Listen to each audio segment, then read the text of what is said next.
Being switched on is a coat of armor, a moment by moment choice that we all have to make. You have to be able to read the person in front of you, behind you, on the phone, on the internet. And it's important that you know some simple basic tips to keep you safe.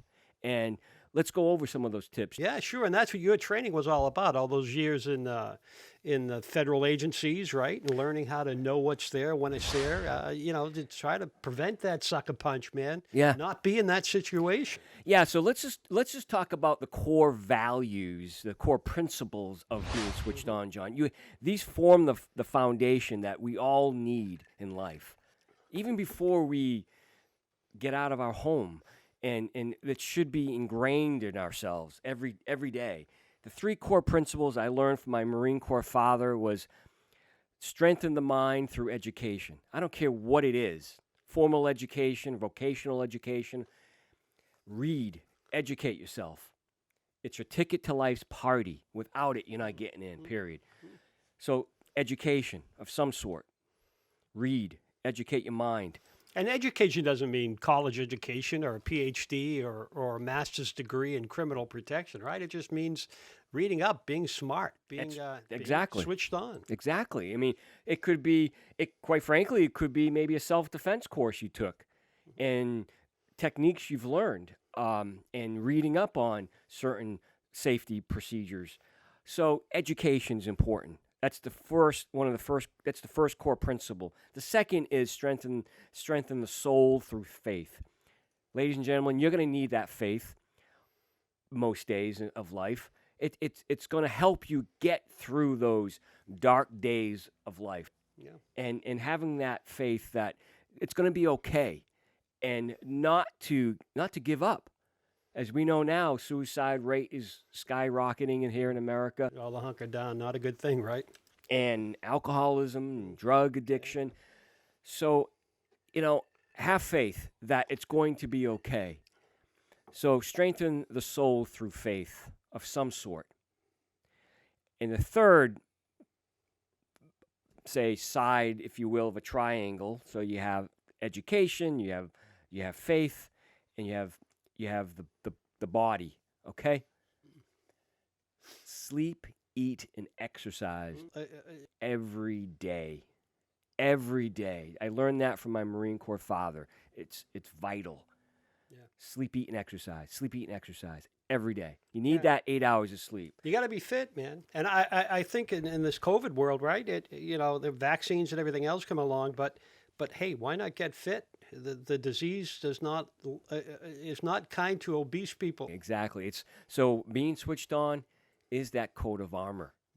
It's that coat of armor that you will need both in your personal life, professional life, family life. You need to be switched on. Well, you got to remember, a lot of the bad guys, quote unquote, have been let out of prison in some states. They are on the street, and guess what they're looking for, John? Soft prey. No. They're looking for soft prey. So how do you harden yourself? So you're not selected. Someone else is selected. That's what's important here. Be switched on. Strengthen the mind. Right. Yeah. Educate the mind. So if you train the mind, the body will follow. If you don't train the mind, potentially you could die. That's good. Train the mind, and the body will follow. Makes sense? Sure does. Just like an athlete. Right. Sure. Just like an athlete, that second baseman knows he's practiced. He knows a man's on first. Reflex, what's it called? Muscle memory. Muscle memory, there you go. Muscle memory, brother. And that's what's important. You don't have to be. I'm here to tell you folks out there, you don't have to be a black belt, an orange belt, a purple belt to stay safe. That's good. Exactly. Because who's got time to spend 8 hours a week in a dojo? Yeah. Right? No one. So I'm here to tell you, you do not have to be a mixed martial artist. The more important muscle, and I know it's not a muscle, but I'm going to call it a muscle, in our bodies is right here, ladies and gentlemen, is your mind. Yeah. It's the most important muscle Yeah. that God gave us. It will keep you safe if you train it. And now like we're not under a rock. We're seeing a lot. Take for example that Rochester, New York, video that went so viral and everyone saw it. These people sitting outside the restaurant in Rochester, New York. Their guard isn't up. They Yeah. weren't switched on, right? And then a mob comes down the street, an unruly mob. If I'm seated there with my wife or friend having a dinner, a switched on person would say, "Look, we're not going to worry about paying the tab. We're going to get up and we're going to leave right now." But so many didn't in that instance. Yeah, and you saw what happened. They were, assaulted and terrorized. I'm here to tell you, here's some basic tips. Before you get to the mall, where am I going? Right. Daytime, nighttime. Bad guys like nighttime, cover of darkness. My approach, where am I going? Where am I parking? Right. Under light. Makes sense. Yeah, sure. And so I want to make sure that I park in a lighted area, closer to the door. I'd like to go out shopping with somebody else. Bad guys don't like to attack somebody with somebody else as a witness. So bring somebody to the mall with you, shopping with you. So once you're inside the mall, if you will, you want to be switched on in that you're trying to identify potential, because we don't know, they're potential threats. Now, so many people would say, Eric, I don't want a profile. If Yeah. I see a kid in a hoodie who looks like, a little bit of a thug or a punk, I want to give him the benefit of the doubt. Probably not a good idea, right? Yeah, here's the thing. If you're in a store, let's just say for argument's sake, you're in a J.C. Penney, and you're up and down the aisle, and say the person in the hoodie is next to you. And then 15 minutes later, you're in a Macy's, and that person in the hoodie is next to you. If you're switched on, you're going to identify that person. You just saw him 15 minutes earlier. Yeah. Is he following me? Mhm. Maybe, maybe not. You don't know. So we're trying to identify potential threats. We don't know for sure. But you identify, you avoid, escape. Mhm. Key components. Get to the security guard. Mhm. Hey, I think I'm being followed in the store. I'm not sure, but I think I am. Better safe than sorry. Better safe than sorry. Right. So you've identified someone that may be a threat. You want to avoid, get away. Call 911. Call somebody. Call security. Get with another shopper. Hey, I think I'm being followed. Bad guys like soft targets. So if you're not switched on and you can't identify, you're not switched on, you're not identifying this threat, he will follow you out the door with all your baggage. And before you get to your car, because you're not switched on, he will assault you. So if you're switched on, you're going to identify the threat in the store, not in your car, where he can assault you and potentially hurt you. Yeah, it could too late then, right? It's way too late. The number one technique a bad guy uses prior to an assault to get you off your game is this. Talk it up, right? Do you have a minute? Number one. Yeah. Sure. That's the number one technique. I've traveled the country, I've traveled the world, and I've seen hundreds of cases. Well, they say the number one thing you should tell children is that an adult should never ask a child for help. If a child goes with that in mind, they'll never have a problem. An adult should never ask a child for help. I would add, and Switched On would probably add, that an adult should never ask an adult for help. There's police. Someone stops you on the street, keep moving. Keep moving, because, again, is he your friend or is he your foe? I can tell you that is the number one technique to distract and to assault you. It's not a punch, although there are occasions where you'll get sucker punched. But the number one technique into you to distract you is to talk you up. Yeah, and well, we've seen all of these viral videos as of late of all these sucker punches happening.